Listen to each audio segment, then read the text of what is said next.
What's up, guys? Welcome back to the channel. So today we are going to be dropping the fuel tank on the Mustang because I still need to do that rust repair in the spare tire spot, and you know,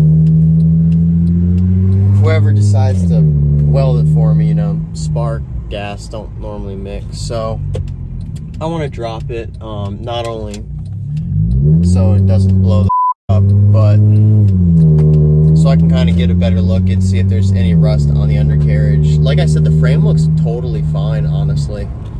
And there was like a little bit of rust kind of like around the wheel well, which I can see exactly how that happened with where the rust is coming from, because there's like a little hole. The water in between like the trunk and like the rear window, how there's that little like canal where water goes and then runs out onto the bumper. But I think in the corner on the left side is kind of like what's causing the rust. You can tell they just like JB welded that section, because you know, you can still see like the sludge left over. But I'm just gonna try to cut out everything that I can so we can get rid of the rust completely. Going to AutoZone right now though to get fuel line disconnect, and I think that's everything. Maybe I might buy a fuel siphoner if they're like super cheap. If I can get one for like 10 bucks there. That's about the extent of the plan today. Picked up the old fluid siphon pump and the fuel line disconnect tool, the 5/16 and 3/8 inch. So I think that's all we need. The rest is just like ratchets and sockets and stuff, which I have here. I am telling you, every single time I'm trying to record people are mowing the fucking lawn.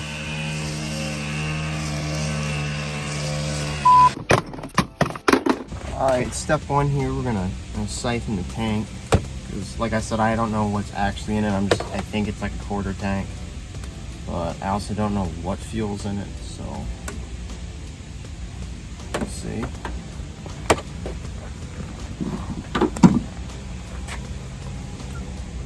Start pulling this gas tank off. So there's a couple bolts holding the gas tank actually in place with two straps. There's one here, and I do think that's going to be a 13.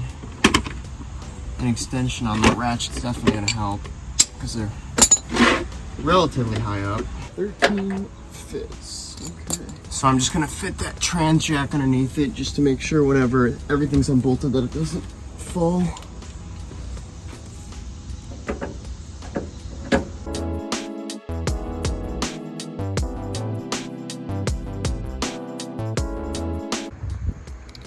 So the bolts that I removed are gonna be on this clamp. You can see it goes up, connects right to there. That's gonna be the 13 mil.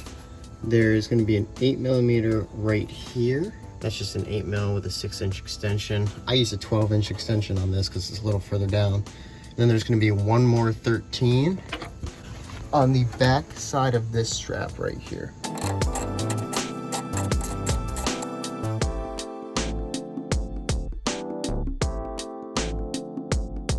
Alright guys, so we got both straps undone, the two 13mm bolts and then the one 8mm bolt. But it should be able to just drop down. I have a little pressure in the trans jack. I'm gonna depress the trans jack as much as I can, but it was already pretty much a flush fit when I put it in to keep it up. So I might just kind of slide it to one side, tip it a little bit, undo the things I need to. We'll figure it out. Dude, are you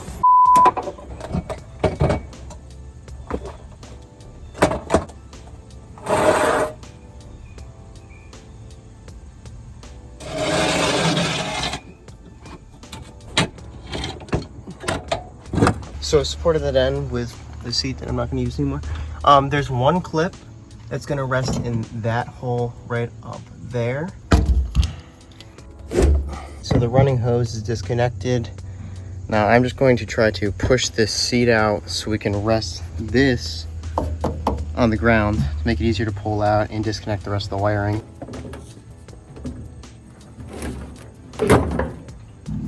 So we can pull this top sensor off for the fuel pump now.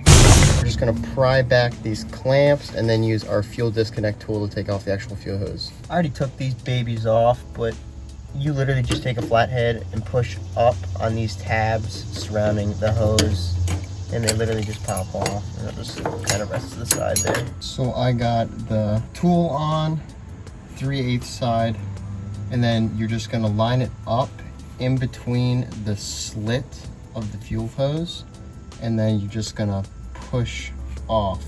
And a little bit of fuel is gonna come out, so just have a microfiber.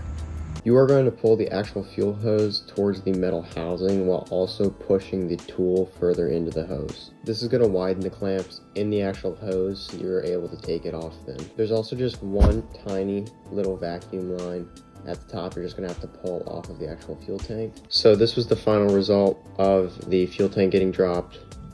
This is also going to be the outro, so like, subscribe, comment. All right, later.